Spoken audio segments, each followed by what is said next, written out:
बिस्मिल्लाहिर्रहमानिर्रहीम। इय्याका नअबुदु व इय्याका नस्तईन।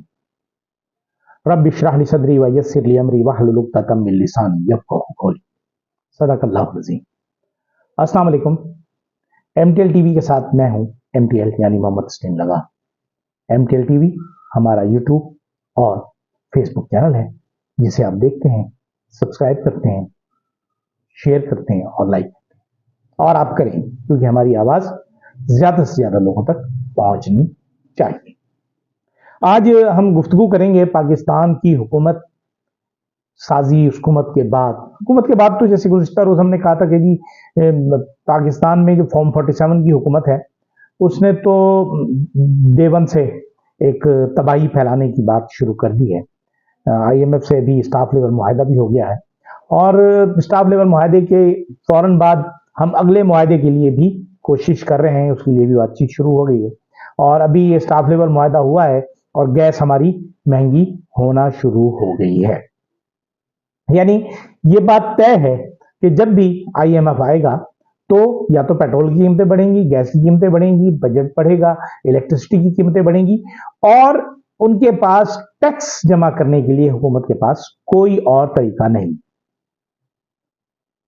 वो अपने खराजात को किस तरह कंट्रोल कर सकती है, वो उनके पास कोई लाया अमल नहीं, उनके पास रास्ता नहीं। हालांकि इलेक्शन लड़ते हुए जब पाकिस्तान मुस्लिम लीग नून ये कह रही थी कि हम 28 मई वाले हैं और ये 9 मई वाले हैं, तो ये मुकाबला 9 मई और 28 मई वालों के दरमियान है, तो अवाम ने तो ये बात साबित कर दी कि 9 मई वाले ही फाते हुए।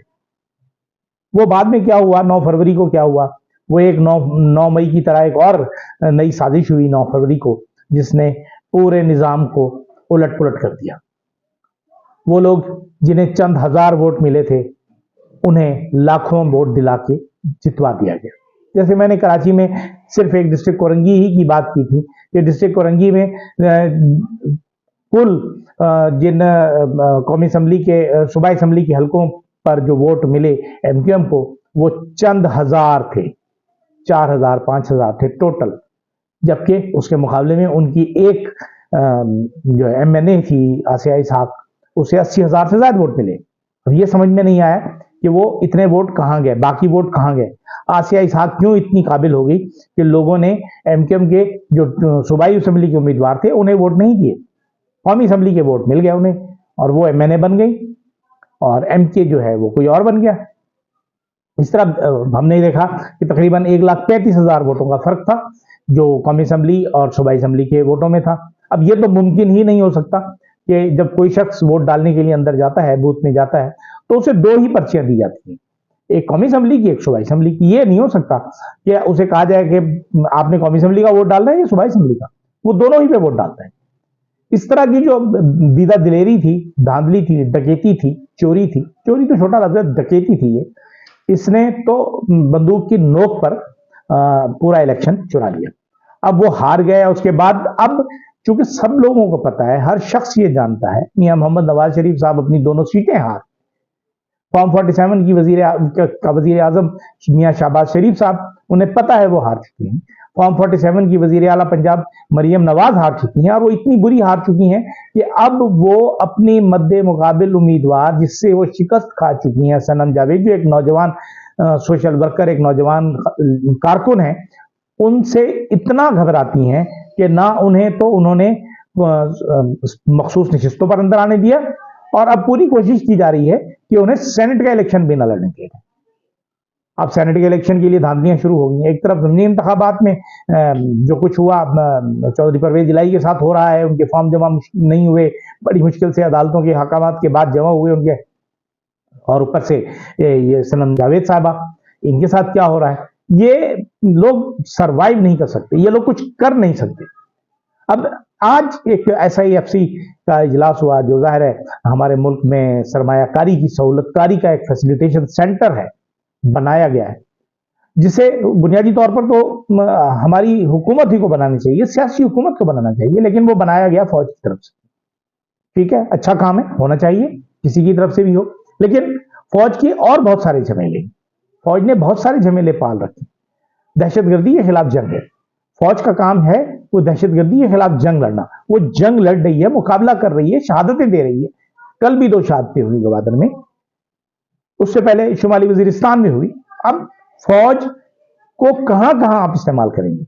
फौज सियासत में भी आ गई, फौज इलेक्शन में भी आ गई, फौज हर जगह अगर मौजूद होगी तो फौज अपना काम सही तरीके से, दुरुस्त तरीके से नहीं अंजाम दे सकी।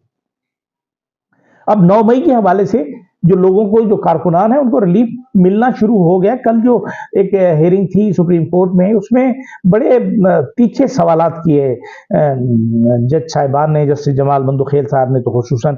उन्होंने कहा कि ये क्या हो सकता है कि जी एक हेड कांस्टेबल की बुनियाद की के बयान पर आप दहशतगर्दी का पर्चा कर देते हैं।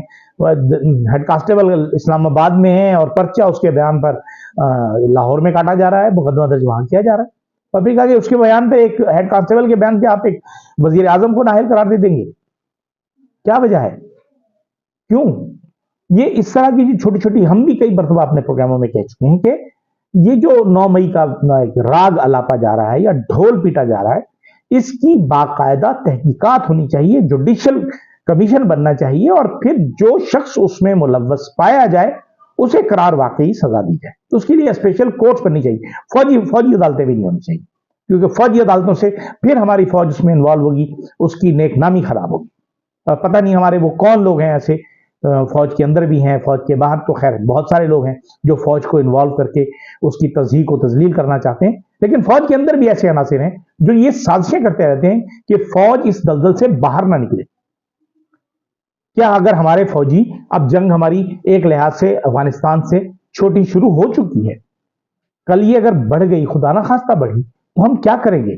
कल भी मैंने अपने प्रोग्राम में यही कहा था कि अफगानों की तारीख जो है वो हमें बताती है कि उन्होंने गुज़िश्ता 1 सदी में 3 बड़ी सुपर पावर्स को शिकस्त दी है, बरतानिया, सोवियत यूनियन और अमेरिका। तो हम किस खेत की गाजर हैं, हम किस खेत की मूली हैं कि हम वहां जाएंगे और जाके लड़ भिड़ के हम फतह हासिल करके आ जाएंगे? ऐसे नहीं होगा। इसके लिए हमें अक्ल इस्तेमाल करनी होगी। दूसरी बात हमने की थी कि एसआईएफसी का इजलास हुआ है आज, वजीर आजम की सदारत, जाहिर है वजीर आजम ही की सदारत में होगा, फॉर्म 47 के ही सही। उसमें आर्मी चीफ भी थे, उसमें गंडापुर साहब ने भी, अली अमीन गंडापुर ने भी शिरकत की, जिनके लिए नाकाबिल जमानत वारंट गिरफ्तारी निकाले हुए हैं, पंजाब की अदालतों से निकलवाए गए हैं और इल्ज़ाम ये लगाया जाता है कि ये मरियम नवाज साहिबा की ख्वाहिश है। मरियम साहिबा कि आप अपनी ख्वाहिशात को बस जरा थोड़ा सा महदूद रखें, ऐसा ना हो कि आपकी ख्वाहिशें इतनी ही बढ़ती चली जाएं कि उससे कहीं आप ही को नुकसान ना हो। फिर जो हालात इस वक्त हैं, मियां मोहम्मद नवाज शरीफ साहब अब कहाँ हैं? बिल्कुल स्क्रीन से आउट होते हुए नजर आ रहे हैं, क्योंकि हम तो अपने प्रोग्राम में पहले कई दफा कह चुके हैं कि मियां मोहम्मद नवाज शरीफ साहब अपनी आखिरी सियासी इनिंग्स खेल चुके हैं। न सिर्फ खेल चुके हैं बल्कि उसमें शिकस्त भी खा चुके हैं।